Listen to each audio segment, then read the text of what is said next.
It's Saturday, and you know what that means. Football Saturday. We're going to talk about Manchester United's devastating loss to Tottenham. We're going to be talking about Manchester City's win over Newcastle. We're going to touch on Liverpool and Bournemouth and the other two games that took place on Saturday. So, if you are new to this channel, please make sure you hit that like and that subscribe button. I promise you're going to have a lot of content that you are going to enjoy. So, let's start off with Liverpool against Bournemouth. Liverpool took on Bournemouth today in a game that went exactly how most of you thought that it was going to go.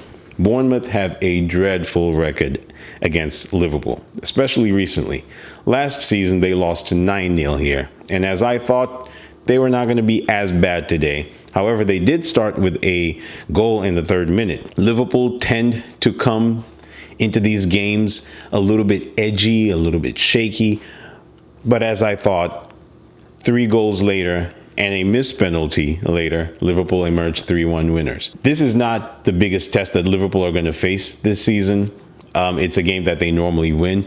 I think that Bournemouth should take a little bit more heart from the fact that they didn't get absolutely pounded today.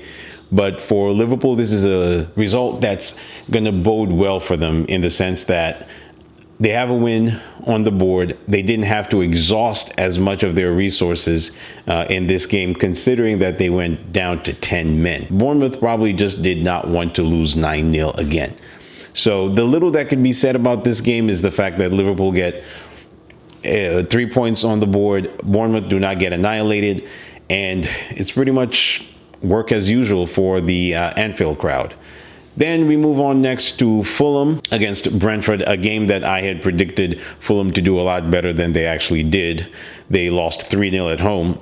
Another red card in this game, but I think Brentford deserve a little more respect than I gave them. Thomas Frank is a good manager, and Marco Silva, without Mitrovic and with all the slight upheaval that they've had in preseason, probably needed to win this game a lot more than Brentford. A 3-0 home loss is devastating because 3-0 speaks a lot to the preparedness that you have at the start of the season. Brentford get a good win. You know, they tied Tottenham 2-2 last time out. Tottenham, on the other hand, beat Manchester United 2-0 in a game that I had predicted would be a draw, a 2-2 draw. Now, not that I'm trying to save any face now, but Manchester United did have a few opportunities to make the game interesting, and the first half was more of a balanced game. When it went into the second half, Tottenham had already stepped on the gas a little bit, and just as I thought, the loss of Harry Kane means that they need to gather more goals from around the team. Sa, who before this didn't have the best of outings when he played for Tottenham, came up with a big goal that gave him the lead early on, and then a scuffed shot by Davis gave them a 2-0 win. Manchester United are in the mud. They don't seem to have cohesion in the team. The midfield battle was back and forth at the start of the game, but Tottenham came through in the second half. Very important for them to win their first game at home in the season. For Manchester United, they need to go back to the drawing board. They don't have anybody that's really primed to bang in the goals as a striker. Marcus Rashford could do a job there. Martial, when he feels like it, can do a job there. United need something else. I can't put my finger on it, whether it is just a striker problem, because they are not gelling. This is Ten Hag's second season, and you would expect there to be more progression as far as the midfield goes. And I don't want to lay into Casemiro as much, but it just seems as though he's lost a little bit of an edge since his move to Real Madrid. It could be because the physicality is more in the Premier League. It could be because the formation is not suiting him as well. They still do play a holding 4-3-3 formation, so you would think that that's the same thing they played at Real Madrid when he had Vinicius in front of him, Benzema, and the likes of Rodrigo. But they're not doing too well. And Manchester United need to sort this out. The reason being because teams such as Newcastle, who lost today, are going to be in that top four. Now, it seemed as though Newcastle were toothless in this game, but I think it was more because Manchester City made them toothless. City knew that this was a game that they would likely have to grind out a result. The corresponding game last season, they won 2-0. And they had to edge that game out as well. Now, Newcastle did not offer as much going forward as they did in that game. They didn't have as many gilt-edged chances. I think that the likes of Guardiola, the likes of Akanji had a very good game. But the standout was Phil Foden. He took the game by the scruff of the neck. And for a guy who's like 22 years old, Phil Foden has a lot more to offer. I have always been impressed by this guy. He has been benched a little bit more than normal towards the end of last season. It seemed like there wasn't much of a place for him, but now this is the opportunity for him to shine. He is going to be the creative hub for the team going forward. And as long as they can keep him healthy, and as long as he can keep growing his confidence, keep getting his name as the first one down on the team sheet, Manchester City are probably just going to keep trucking on. I did think that this game would end as a draw. I was going back and forth between a 2-1 victory for Manchester City or a 2-2 draw. Turned out to be a 1-0 victory. And history just does not lie. Newcastle do not like playing against Manchester City. This is a ground that they have lost 15 times in a row. And even despite the fact that Newcastle have had a better showing in the Premier League, especially in the early 2000s than Manchester City, I was stunned to find out that they have never won away to Manchester City. And even more so, Newcastle was a Champions League team at the start of the century under Sir Bobby Robson.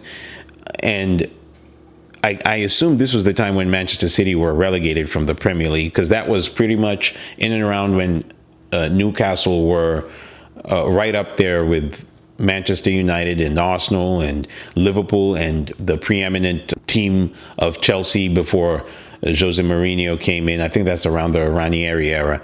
But it's amazing to see just how bad Newcastle's record at Manchester City is. I thought that Miguel Almiron was a little wasteful. I think that they took too long to introduce Callum Wilson, because when he came in, there was a little bit more energy about them. Newcastle seemed to be happy to try to contain Manchester City for as long as they could and probably try to burst out towards the end of the game. Erling Haaland had a few chances, some that just skimmed past the goal. But all in all, it was pretty comfortable for Manchester City. You'd probably think that Newcastle would have offered a lot more going forward after the 5-1 romp that they had against Aston Villa. I mean, the season is still nascent. It's still a very young season, only 2 games in.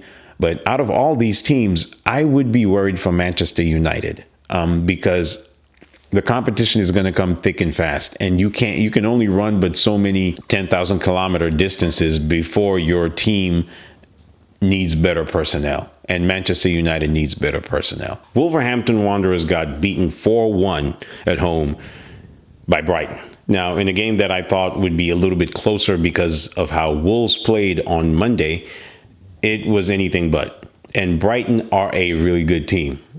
Back-to-back 4-1 victories. Roberto De Zerbi's team is phenomenal. And you saw it because they were tactically much better than Wolves. Now, Mitoma came up with the first goal in a nice slaloming run on the side, on the left-hand side of Wolves' defense. And it was criminal how they let him just run all the way past them. Pascal Gross chipped in with 2 goals. And the Brighton game, the Brighton train is moving on ahead. And there is no reason as to why Brighton cannot challenge at least in the top 6.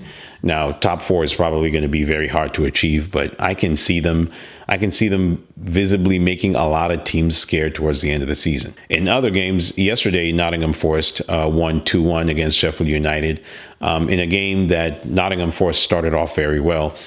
Sheffield United grew into the game, and in the second half pretty much replied like for like by scoring within the first 2 minutes of the second half a fantastic goal. The goal was absolutely out of this world. I would be a little bit afraid for them. Next week, they face Manchester City, and I can tell you right here, right now, that game is probably going to be a bloodbath. Pep Guardiola does not look like he is too worried about the league as it is right now. Manchester City are going to probably coast, but Sheffield United need to get bodies in there. They did play well yesterday, and you can argue they probably deserved a point because of how late the goal came in.